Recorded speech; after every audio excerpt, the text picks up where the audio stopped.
You're telling a friend an amazing story, and you just get to the best part when suddenly he interrupts. The alien and I, not me and the alien. Most of us would probably be annoyed, but aside from the rude interruption, does your friend have a point? Was your sentence actually grammatically incorrect? And if he still understood it, why does it even matter? From the point of view of linguistics, grammar is a set of patterns for how words are put together to form phrases or clauses, whether spoken or in writing. Different languages have different patterns. In English, the subject normally comes first, followed by the verb and then the object, while in Japanese and many other languages, the order is subject, object, verb. Some scholars have tried to identify patterns common to all languages, but apart from some basic features, like having nouns or verbs, few of these so-called linguistic universals have been found.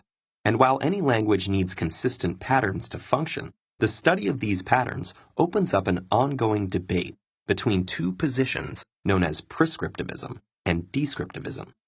Grossly simplified, prescriptivists think a given language should follow consistent rules, while descriptivists see variation and adaptation as a natural and necessary part of language. For much of history, the vast majority of language was spoken. But as people became more interconnected and writing gained importance, written language was standardized to allow broader communication and ensure that people in different parts of a realm could understand each other. In many languages, this standard form came to be considered the only proper one, despite being derived from just one of many spoken varieties, usually that of the people in power. Language purists worked to establish and propagate this standard by detailing a set of rules that reflected the established grammar of their times. And rules for written grammar were applied to spoken language as well. Speech patterns that deviated from the written rules were considered corruptions, or signs of low social status, and many people who had grown up speaking in these ways were forced to adopt the standardized form. More recently, however, linguists have understood that speech is a separate phenomenon from writing, with its own regularities and patterns. Most of us learn to speak at such an early age that we don't even remember it. We form our spoken repertoire through unconscious habits, not memorized rules. And because speech also uses mood and intonation for meaning, its structure is often more flexible, adapting to the needs of speakers and listeners. This could mean avoiding complex clauses that are hard to parse in real time, making changes to avoid awkward pronunciation, or removing sounds to make speech faster.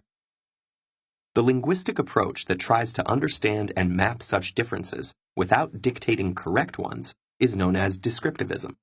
Rather than deciding how language should be used, it describes how people actually use it and tracks the innovations they come up with in the process.